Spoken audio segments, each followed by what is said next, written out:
Everyone, this is Erich again from the windowsill. Today, I'd like to talk to you about relationships in the type of pandemic. And this is going to be the first of two talks. In this talk, we're going to discuss relationships and what it means for people that are together as a couple in the house, whether by themselves or with children. And in the next talk, I'm going to talk about people that happen to be by themselves.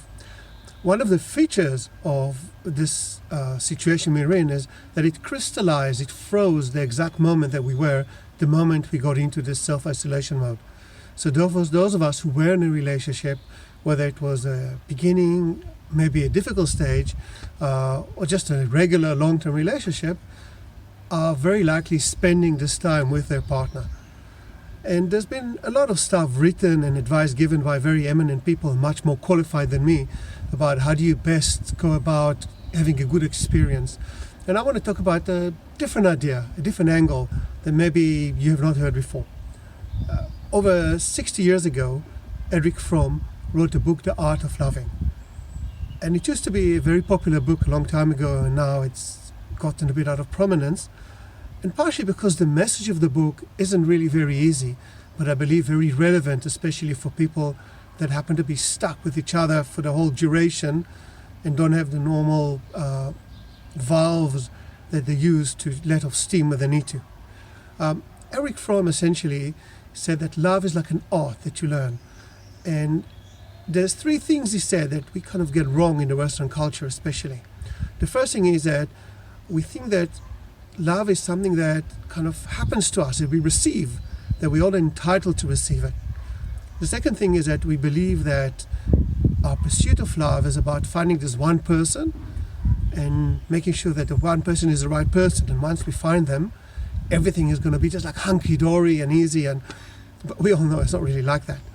And the third thing is, I guess, an important distinction. He made a huge distinction between falling in love, which is the amazing initial experience that we have when we meet a person that we feel the connection with, between standing in love.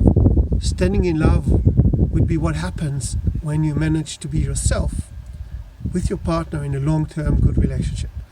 And a way to understand what Erich Fromm was saying is to look at something a bit different. The love a parent have to their child. In a good loving relationship between a parent and a child, four conditions happen. The first one is that the person is actively looking after the child, is make sure that they're ready, that they need to do what they need to do, that their needs are being taken care of. The second thing is that the person feels responsible to their child. They make sure that they feel that whatever happens to the child, it's up to them to make sure it's a good experience and a healthy experience. The third thing, and that's really important because not everyone gets this one right, is it's the realization that the child has autonomy. The child is independent and we must respect it. Whether it's a boy or a girl, respect them. Which means that as much as we feel responsible for them, we must allow them to be their own person. And the last one is, and that's a joyous occasion for parents, we learn to know our children as they grow older, and we just know who they are, and that's an amazing discovery. Now, Erich Fromm said the same actually works for romantic love or love between couples. At the end of the day, the difference is what he says is that it's not about us receiving those things, it's about learning to give them. So if you're stuck in a house, in a relationship, and things are not going the way you want them to go, then why don't you try the following? Just take a step back and see if you can do the following four thought exercises that you might want to turn into a real practice. The first one is make sure that you can look after your spouse or your partner as much as you can. Just give. Don't worry about what you receive. Just learn what it's like to give, which I think in those difficult circumstances is going to be really appreciated. The second thing is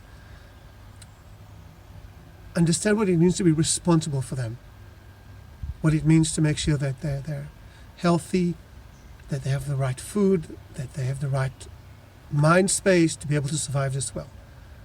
The third thing is actually respect them for who they are, which means even if their approach is really different from you, if you don't believe that the way that they're approaching, for example, the precautions you need to take is the same as your approach, give them the space and the respect to be autonomous people and respect their right to be their own person, and don't try and impose your view on them.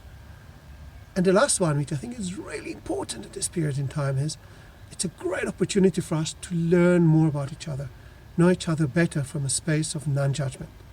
So those practices which were written about, like I said, more than 60 years ago, can turn most relationships around if people remove themselves from the equation. Stop thinking in terms of I deserve and I need to receive, but turn around and say, what can I give? Because the more you give, the more you love. And the more you give, the more attached you become, and it normally goes both ways. I really hope that this resonated in you, and if you like more information about coping in general and what to do at your home in this time of the pandemic, please visit pandemica.info, and I wish you health and safety until the next time we talk. Thank you very much. Bye-bye.